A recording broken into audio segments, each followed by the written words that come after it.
Assalamualaikum warahmatullahi wabarakatuh. Waalaikumsalam warahmatullahi wabarakatuh. Bismillahirrahmanirrahim. Alhamdulillahirabbil alamin. Wa bihi nasta'in ala umuri dunya. Wassalatu wassalamu ala asyrofil anbiya'i wal mursalin sayyidina wa maulana Muhammad wa ala alihi wa sahbihi wa dzurriyyatihi wa ajma'in. Amma ba'd. Alhamdulillah hari ini kita bisa bermuajahah, kita bisa bertemu, bisa berkumpul kembali di ruangan ini dalam keadaan sehat walafiat. Mudah-mudahan Allah selalu meridhoi kita semua. Salam dan salam kita aturkan kepada Nabi Muhammad sallallahu alaihi wasallam. Allahumma shalli wa sallim wa barik ala sayyidina Muhammad wa ala ali sayyidina Muhammad. Oke, sebelum kita lanjutkan pergian kita hari ini, kita berdoa terlebih dahulu ya.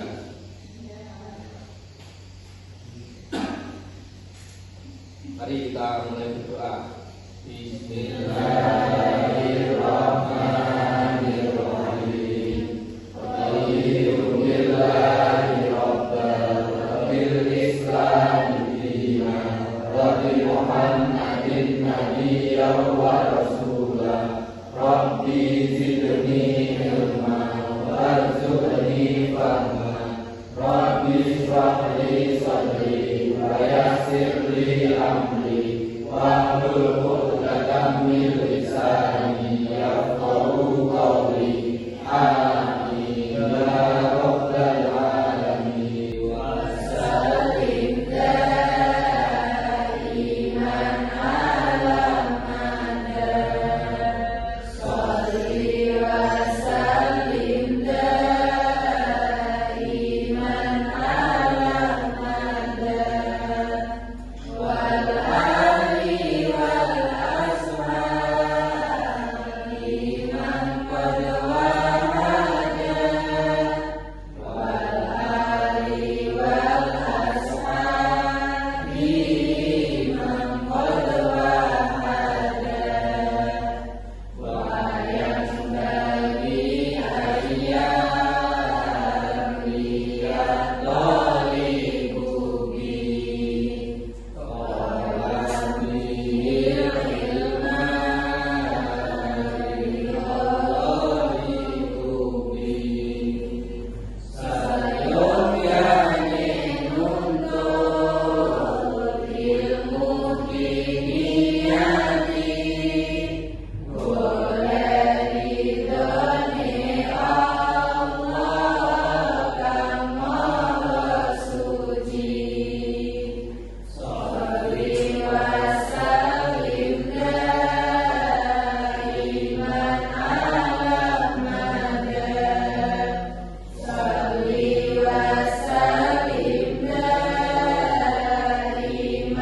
ala mada. Wal ali wal ashabi man qad wahada. Wal ali wal ashabi man qad wahada. Sebagaimana yang kemarin atau di pertemuan sebelumnya sudah kami sampaikan tentang pentingnya niat. Untuk kali ini adalah terkait dengan niat-niat yang minggu lalu sudah kami sampaikan. Niat-niatnya itu seperti apa? Ya, jadi mumpung ini masih di tahun pertama, jadi mumpung masih di awal-awal perkuliahan, maka mulai sekarang ya, jadi kita tunjukkan, kita luruskan, kita tancapkan niat kita yang baik di dalam bertolakul ilmi, di dalam mencari ilmu. Nah, bagaimana niatnya? Sebagaimana di dalam baik-baik tadi, yang pertama adalah mencari ilmu, mencari ilmu, ilmu. Jadi sesuai dengan baik tadi adalah itu adalah mencari ridho. Ridho itu apa? Jadi kalau bahasa sederhananya, bahasa yang bisa kita pahami untuk memahami itu ya restu. Ya, jadi mendapatkan restu, izin, ya, ridho. Ya, jadi kenapa ridho itu penting? Ya, jadi kenapa ridho itu penting? Untuk menggambarkan ini tentu mungkin menurut saya ada beberapa hal atau ada satu contoh yang bisa kita contohkan untuk menggambarkan tentang pentingnya restu. Kita yang mungkin kita sudah ada yang kerja, punya orang tua, ya, jadi kalau apa yang kita kerjakan, apa yang kita lakukan itu mendapatkan restu, mendapatkan izin dari orang tua. Atau misalnya kalau kita sudah bekerja, program, proposal yang kita lakukan ini sudah direstui dari pimpinan, dari perusahaan, tentu jalannya enak. Tentu di dalam menjalankan program itu, di dalam menjalani aktivitas, perilaku, perbuatan dan seterusnya itu tentu akan enak. Ya, jadi tentu akan segalanya itu bisa dijalani dengan baik. Itu kalau mendapatkan restu.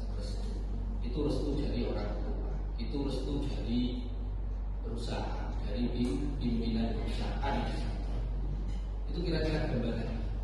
Nah, itu baru dapat restu dari orang tua, itu baru dapat restu dari perusahaan. Gimana kalau sudah dapat dukungan dari pusat? Itu kan luar biasa ya. Dukungan dari pusat, sudah dapatkan restu dari pusat. Ya, kan yang sekarang ini viral itu kan dukungan pusat ya. Ya, jadi teman-teman bisa bayangkan kalau apa yang kita kerjakan, apa yang kita lakukan, proposal yang kita ajukan itu kok dapat dukungan pusat, itu kan luar biasa dapat. Ya, langsung di ACC. Ya. Kalau proyek itu proposal itu diterima kemudian dijalankan kan, ya manfaatnya luar biasa kan. Paling tidak secara materi itu juga bisa diharapkan. Kan seperti itu. Itu kalau dapat dengan usaha, ya kan, jadi jauh lebih bermakna. Ya, dibandingkan kalau misalnya kalau kita mendapatkan restu dari orang tua saja seperti itu. Apalagi kalau dapat dengan dari orang dari usaha. Ya kan, dengan pusat tahu ya, masuk pusat ya, nah, yang waktu vital gitu kan. Ya, jadi mengingatkan kembali tentang kedudukan, posisi atau status daripada mata kuliah ini, ya, khususnya yang ada di prodi kita, khususnya yang ada di prodi ekonomi Islam.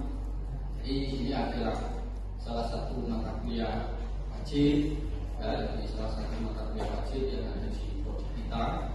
Kenapa wajib? Karena sebagaimana yang sudah saya sampaikan di pertemuan awal pada waktu kontrak kuliah, ya, jadi usul fikih ini merupakan cabang ilmu, ya, jadi merupakan ilmu yang membahas mengenai kaidah-kaidah hukum Islam, ya, jadi yang menghasilkan apa? Yang menghasilkan tentang ketentuan, yang menghasilkan tentang status hukum daripada amal perbuatan manusia yang diambilkan dari dalil-dalilnya yang terperinci. Sehingga apa harapannya? Harapannya teman-teman nanti setelah mempelajari mata kuliah ini memiliki pemahaman yang komprehensif, memiliki pemahaman yang baik tentang usul fikih, tentang maqasid syariah, yang pada akhirnya teman-teman itu bisa mengembangkan keilmuan. Ya, jadi mengembangkan keilmuan khususnya ekonomi Islam yang kalau kita lihat sampai dengan hari ini masih terjadi perubahan-perubahan, perkembangan-perkembangan yang membutuhkan status, ya, jadi status, ya, jadi kalau bahasa saya itu status, ya, jadi boleh tidaknya satu aktivitas ekonomi, ya, jadi seperti yang ada sekarang ini yang berkembang online, kemudian alat tukar ekonomi, ya, jadi uang elektronik dan sebagainya itu, maka kita perlu memahami, kita harus bisa mengerti tentang status-status semacam itu. Ya, jadi sehingga apa harapannya nanti teman-teman itu ya bisa mengembangkan itu. Dan yang pentingnya adalah apa? Dengan mempelajari usul fikih ini, teman-teman juga bisa mengetahui proses, ya, jadi metodologi bagaimana hukum syara itu dihasilkan, bagaimana hukum syara itu dihasilkan. Ya, sehingga apa, teman-teman harapannya itu memiliki pemahaman, ya, jadi memiliki pemahaman, memiliki pandangan, ya, jadi tentang keanekaragaman yang ada saat ini.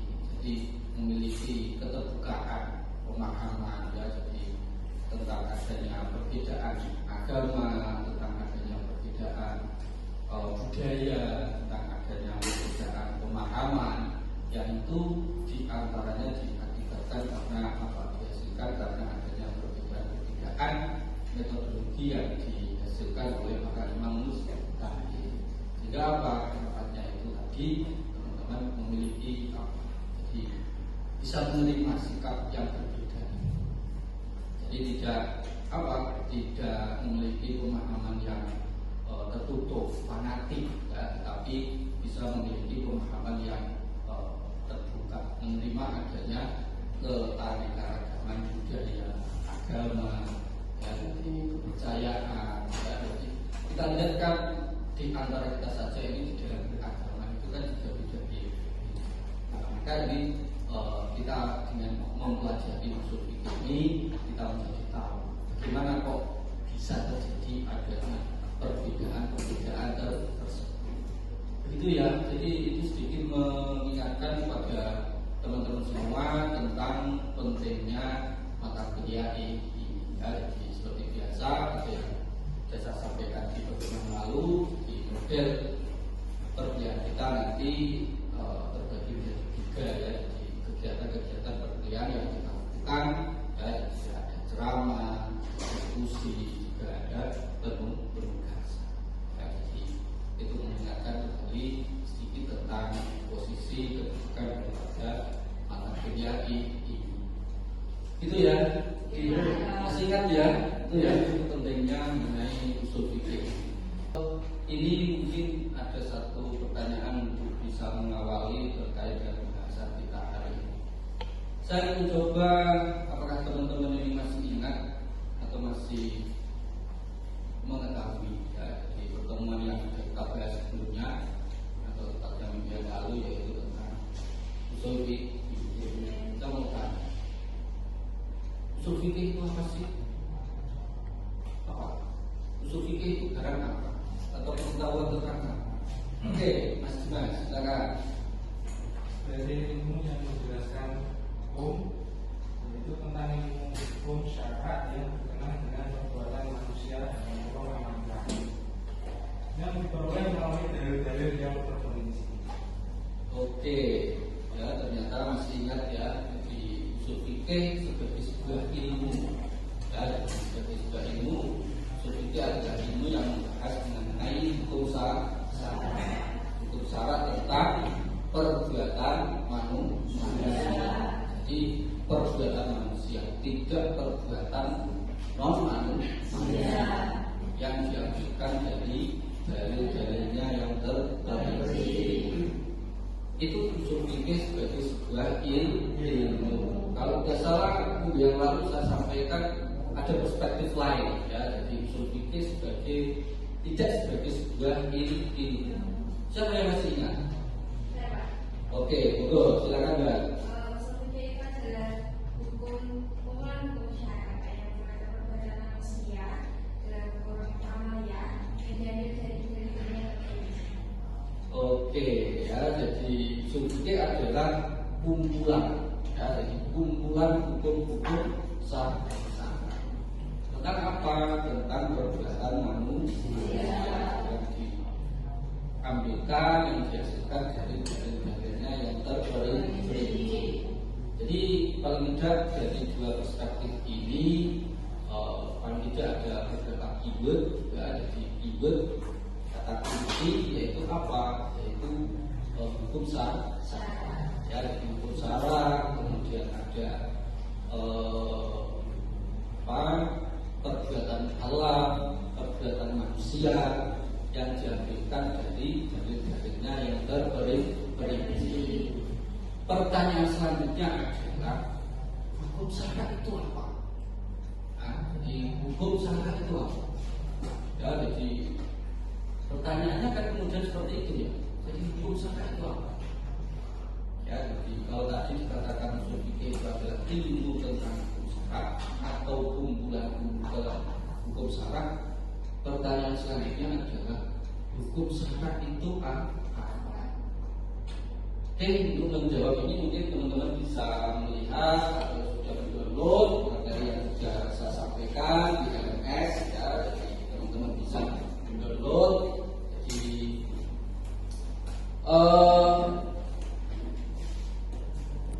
sekali lagi ini hanya beberapa poin-poin saja ya, jadi sebagaimana yang sudah saya sampaikan di awal pertemuan atau waktu kontrak kuliah. Jadi apa yang saya sampaikan atau apa yang ada di PPT ini adalah hanya poin-poinnya saja ya, jadi poin-poinnya saja. Tentu lebih dalam ini nanti bisa kita elaborasi bersama dan juga teman-teman juga bisa mengelaborasi secara mandiri dengan teman-teman. Oke, jadi kalau kita perhatikan jadi hukum, jadi tadi kan kita lihat hukum syara. Jadi lagi-lagi saya sering mengawalinya diawali dengan nama ya. Pepatah kita mengatakan bukan tak tahu maka kan tidak kenal kan. Jadi biasanya teman-teman itu kalau kenalan itu kan yang pertama kan namanya, iya kan, namanya dulu. Nah sekarang adalah hukum. Hukum secara bahasa itu artinya adalah menetapkan, memutuskan. Ya, jadi menetapkan, memutuskan, kemudian menyelesaikan. Itu yang namanya. Jadi satu masalah, satu perdebatan, satu perkara itu kalau sudah dihukumi, harapannya itu ya sudah terputuskan, sudah terselesaikan. Idealnya kan, ya, jadi hukum itu ya, jadi untuk memutuskan, untuk menyelesaikan suatu masalah. Itu secara bahasa. Ya, secara sederhana dalam arti hukum, hukum adalah seperangkat peraturan tentang tingkah laku manusia yang ditetapkan dan diakui oleh satu negara atau kelompok masyarakat yang berlaku di dalam satu kelompok masyarakat itu atau negara itu. Yang teman-teman perlu garis bawahi, yang namanya hukum itu seperangkat peraturan. Ya, jadi seperangkat peraturan yang mengatur mengenai tingkah laku manusia. Tingkah laku manusia. Jadi seperangkat peraturan. Jadi satu seperangkat yang itu isinya adalah mengatur manusia. Ya, jadi berarti yang diatur itu manusia. Ini juga sejalan dengan tadi usul fikih. Ya, jadi seperangkat aturan yang mengatur tingkah laku manusia. Yang aturan-aturan itu sudah disepakati, sudah diakui. Ya, jadi disepakati dan diakui oleh sekelompok orang, sekelompok masyarakat atau sekelompok negara. Ya, tentu ini adalah apa? Kesepakatan itu, peraturan ini tentu berlaku bagi kelompok itu. Ya, bagi kelompok tersebut, bagi kelompok tertentu, bagi negara tertentu. Itu yang namanya hukum. Itu yang namanya hukum. Maka kalau teman-teman perhatikan, kalau kita perhatikan dalam kehidupan kita, itu kan banyak sekali peraturan. Ibtidoan atau tahyiran atau bahasa Arab lengkap. Itu masuk ke Indonesia ya kan? Nah, itu translate ya. Jadi kira-kira maksudnya itu seperti itu. Jadi kitab Allah. Ya, kitab Allah yang berhubungan dengan perbuatan manusia. Di situ tadi menggunakan kata mukallaf.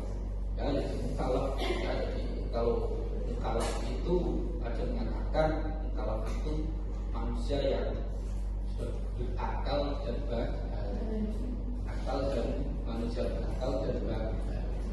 Jadi hukum Allah yang berhubungan dengan perbuatan mukallaf.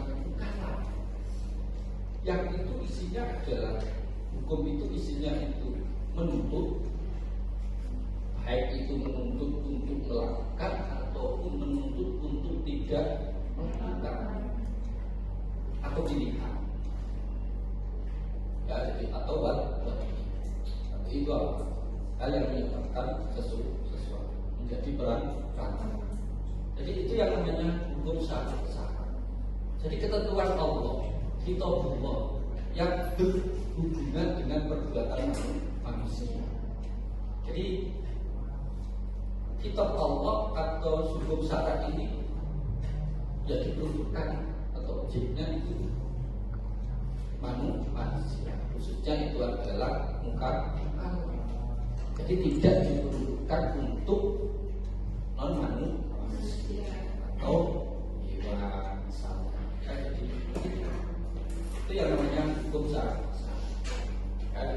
Yang isinya itu ada yang menuntut itu menuntut untuk melakukan atau menuntut untuk tidak melakukan atau pilihan untuk melakukan atau pilihan untuk tidak melakukan, mengerjakan, atau bahasa lain ada yang memerintah, ada yang melarang. Jadi itu yang namanya hukum syara. Jadi ketentuan kitabullah, bahasanya di sana kitabullah. Atau kalau bisa kita pahami secara sederhana untuk memahami ini ketentuan Allah yang itu berkaitan atau berhubungan dengan perbuatan mukallaf. Yang itu ada perintah, ada pilihan, jadi kita ada tugas ya, tugas untuk kalian yang nanti kalian kumpulkan di LMS ya, waktunya satu minggu biasanya kan 1 minggu kan. Kita kalian juga banyak ya. Sesuai dengan urutannya ya. Tugasnya apa? Bisa ditulis ya. Ya tulis ya, tulis surat An-Nisa ayat 29. Surat An-Nisa ayat 29. Nah, tugasnya apa? Coba ayat itu teman-teman definisikan atau klasifikasikan. Hukumnya apa, kemudian hakimnya siapa, kemudian mahkum bihnya siapa, mahkum alaihnya siapa. Nah, coba itu dianalisis satu ayat ya, surat An-Nisa ayat 29 ya, jadi kalau tidak salah bunyinya ya ayyuhalladzina amanu la taqulu amwalakum bainakum bil batili illa an takuna tijaratan antara minkum al-ayat. Itu kira-kira kalau tidak salah itu nanti dicek lagi ya. Dicek lagi itu nanti tugasnya coba di klasifikasikan ayat itu berbicara tentang apa, kemudian mahkumnya siapa, mahkum alaihnya siapa, ya, hakimnya siapa. Itu ya, bisa dipahami ya? Bisa dipahami. Oke, karena ini sudah masuk di akhir, mari kita akhiri pertemuan kita hari ini dengan baca bacaan berikut. Ya.